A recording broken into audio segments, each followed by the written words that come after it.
తాకట్లో ఉన్న మీ బంగారాన్ని విడిపించి ఆ రోజు ఆన్లైన్ రేటుకి కొంటాం. Sharma gold company. నమస్కారం, సుమన్ టీవీ ప్రేక్షకులకు స్వాగతం. ప్రస్తుతం మనతో పాటు ఉన్నారు శ్రీచక్ర పీఠ వ్యవస్థాపకులు, అలాగే ప్రముఖ జ్యోతిష్య పండితులు, మనందరికీ సుపరిచితులైనటువంటి డాక్టర్ ప్రదీప్ జోషి గారు మనతో పాటు ఉన్నారు. 27 నక్షత్రాల వారికి ఏ రకంగా ఉండబోతుంది ఏంటనే విషయాన్ని తెలియజేసేందుకు గురుగారు నమస్కారం. శ్రీమాత్రే నమః. మీ జన్మ నక్షత్రం ఇంపార్టెంట్. ఇప్పుడు నేను చెప్పేది ఏది జన్మ నక్షత్రం, నామ నక్షత్రము కాదు. నామ నక్షత్రం వేరు, జన్మ నక్షత్రం వేరు. నామ నక్షత్రానికి ఏ రాశి ఫలాలు గాని ఏ గోచార ఫలితాలు గాని వర్తించవు. పేరు పేరే, పేరులో కొంచెం బలం ఉండాలి, అంతకుమించి ఏం లేదు. అది న్యూమరాలజీ అనుకోండి. మిగతాదంతా కూడా ఇప్పుడు నేను చెప్పేటువంటి నక్షత్ర ఫలితాలు ఏవవుతున్నాయి నామ నక్షత్రాన్ని బట్టి, సారీ నేను చెప్పేటువంటి పరీక్ష ఏవైతే నక్షత్ర ఫలితాలు ఏవైతున్నాయో ఇవి జన్మ నక్షత్రం అయితే తెలుసుకోవాలి. మీ జన్మ నక్షత్రం మీకు తెలియదంటే నా వెబ్సైట్కి విజిట్ అవ్వండి. అక్కడ మీ date of birth, time, place అన్ని కూడా ఎంటర్ చేయండి. మీకు మీ యొక్క జాతకం మీకు ఈమెయిల్లో PDF రూపంలో వస్తుంది. ఇది 500 పేజీలకు పైగా వస్తుంది. డే టు డే రిపోర్ట్తో సహా వస్తుంది. అంటే ఈ రోజు ఏం జరగబోతుంది, రేపు ఏం జరగబోతుంది అనేది సూచన ప్రాయంగా డే టు డే రిపోర్ట్తో సహా వస్తుంది.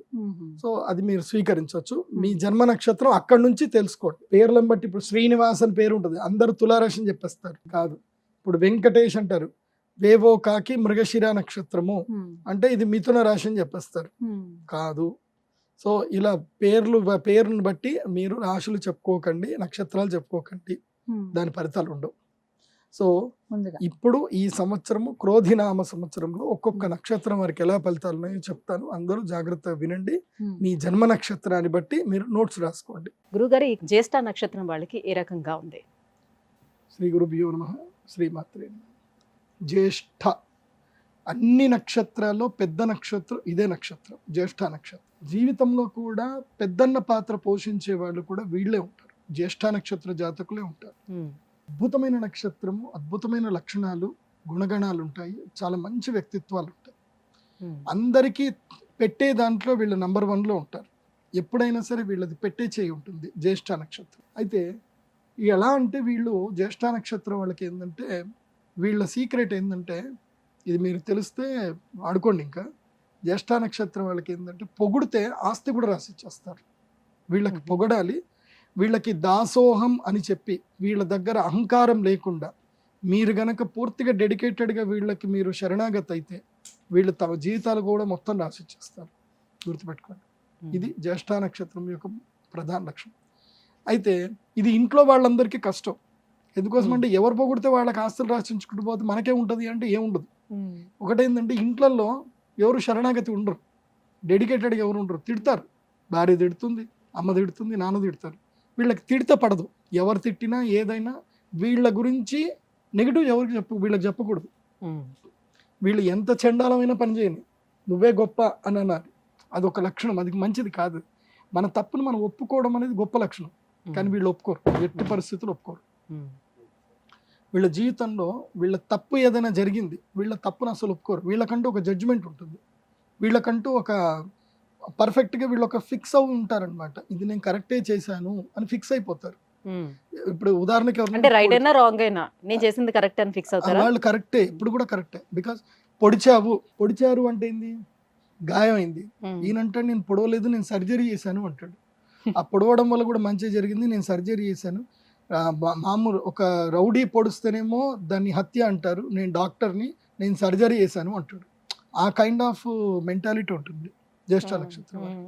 ఇంకోటి ఏంటంటే వీళ్ళకి విపరీతమైనటువంటి కాంక్ష, లౌల్యము, స్త్రీ కాంక్ష, లౌల్యం ఎక్కువగా ఉంటుంది. అది పురుషులు కానీ స్త్రీలు కానీ విపరీతమైన కాంక్ష ఉంటుంది. దేహకాంక్ష చాలా ఎక్కువగా ఉంటుంది. అండ్ మేకప్ చేసుకోవడం, అందంగా తయారవ్వడం, డ్రెస్ చేసుకోవడం, అందరికీ ఆర్భాటాలు చేస్తూ చూపించడము, ఇవన్నీ ఉంటాయి. సో ఈ లక్షణ జాతకస్తులకు ఈ సంవత్సరం ఎలా ఉంది అని అంటే వీళ్ళకి ఇవన్నీ కూడా నిజాలైపోతాయి. ఇప్పుడు వీళ్ళు ఏదైతే మేము ఎలా ఉండాలనుకుంటున్నామో వీళ్ళకందరికీ అది జరిగిపోతాయి. ఈ సంవత్సరం వీళ్ళకి బంగారం కొనుక్కుంటారు, అద్భుతమైన సంపాదన జరుగుతుంది, కీర్తి ప్రతిష్టలు వస్తాయి. ఎవరితో వీళ్ళు ఇష్టంగా ఉండాలనుకుంటారో ఇష్టమైన వాళ్ళు దొరుకుతారు, వివాహాలు కూడా జరుగుతాయి, మంచి వస్త్రాలు కొనుక్కుంటారు. ఈ సంవత్సరం వీళ్ళకి పాజిటివిటీ ఎక్కువగా ఉంది. జ్యేష్ఠ నక్షత్రం వాళ్ళకి అద్భుతమైన పాజిటివిటీ ఉంది. సో నెగిటివిటీ ఏంటంటే ఒక్క 20% మాత్రం నెగిటివిటీ ఉంది. అది ఏమిటి అంటే కనుక ముఖ్యంగా ఏంటంటే ఎనర్జీస్ లూజ్ అయిపోవడము, ఒక్కొక్క దగ్గర అవమానాల పాలవ్వడం అనేది ఒకటి ఉంటుంది. రెండవది తాను అనుకున్నటువంటి వారు, తాము ఎవరైతే బాగా నమ్మినటువంటి వాళ్ళు మోసం చేసే అవకాశాలు ఎక్కువగా ఉంటాయి. జ్యేష్ఠ నక్షత్రం వాళ్ళు ఈ సంవత్సరం మోసపోతారు. ఇంకోటి ఏంటంటే బ్లాక్మెయిల్కి గురి అవుతారు. హనీ నమ్మిన వాళ్ళే మోసం చేస్తారు. నమ్మిన వాళ్ళు మోసం చేస్తారు. ఇంకోటి హనీ ట్రాప్కి గురి అవుతారు.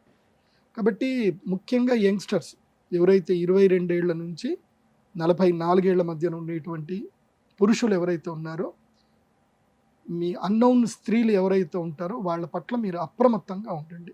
అది స్త్రీలైనా పురుషులైనా అన్నౌన్ వ్యక్తులతోటి వీడియో కాల్స్ మాట్లాడడం చేయకండి. ఏవైతే హేయమైనటువంటి పనులు చేయకండి. ఏదన్నా మీ వ్యక్తిగత రహస్యాలు వ్యక్తిగతంగా ఉంచుకోండి తప్ప ఆన్లైన్లో ఉంచకండి. ఏదైనా ఆఫ్లైన్లో మీరు చేసుకోండి కానీ ఆన్లైన్లో చేయకండి.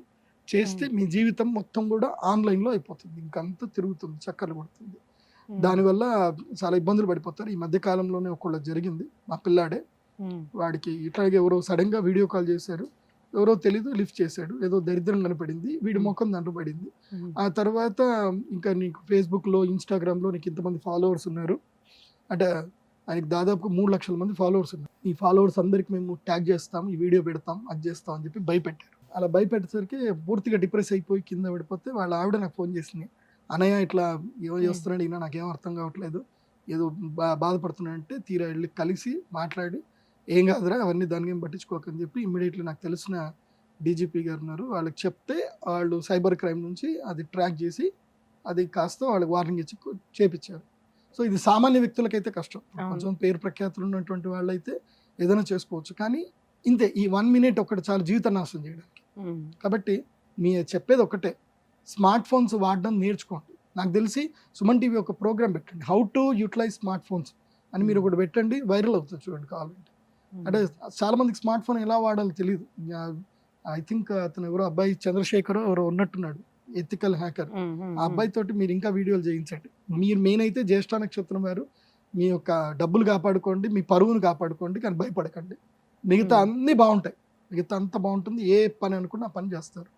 సో మీరు చేయవలసిన పరిహారం ఏమిటి అంటే కనుక వైధృతి తంత్రము అని ఒకటి ఉంటుంది, తర్వాత వైధృతి తంత్రం అని ఒకటి ఉంటుంది, తర్వాత భగళాముఖి తంత్రం అని ఒకటి ఉంటుంది. ఈ 2 తంత్ర పూజలు తప్పకుండా చేయించుకోండి. ముఖ్యంగా ఎవరైనా గొప్ప గొప్ప వాళ్ళు, రాజకీయ నాయకులు, అంటే ప్రతి సంవత్సరానికి మీ యొక్క సంపాదన 1 కోటికి పైగా ఉంది, అలాంటి వాళ్ళు మాత్రం పిసినారితనం చేయకుండా చేసుకోండి. వీళ్ళు ఏంటంటే వేరే వాళ్ళ కోసం అయితే దానాలు చేస్తారు, తన కోసం తానైతే మాత్రం ఖర్చు పెట్టరు. అదొక దుర్గుణం ఉంటుంది వీళ్ళకి, జ్యేష్ఠ నక్షత్రం వాళ్ళకి. సో మీకోసం మీరు పరిహారాలు చేసుకోండి, బాగుంటుంది. అండ్ మీరు దర్శించవలసిన దేవస్థానం అయితే ఒకటి ఉంటుంది. అది ఏమిటి అంటే విశేషంగా పూజ్యశ్రీ గురు రాఘవేంద్ర స్వామి వారి దర్శనం చేసుకోండి. అదేవిధంగా ఇక్కడ హైదరాబాద్ నుంచి దగ్గరలో మళకేడ అని ఒక ఊరు ఉంటుంది. అక్కడ శ్రీ శ్రీ శ్రీ జయతీర్థ శ్రీపాదుల వారు అని స్వాముల వారిది యొక్క బృందావనం ఉంటుంది. ఆయన రాఘవేంద్ర స్వాముల వారి కన్నా పెద్ద ఆయన, గొప్ప ఆయన, రాఘవేంద్ర స్వామి వారికి గురువు అయిన, కానీ చాలా మందికి తెలియదు. ఆయన సాక్షాత్తు ఇంద్రుడి యొక్క అవతారం.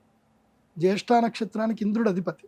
కాబట్టి జ్యేష్ఠ నక్షత్రం వారందరూ కూడా భాగ్యనగరానికి జస్ట్ 160 కిలోమీటర్స్ దూరంలోనే మళఖేడ అని ఒక విలేజ్ ఉంటుంది.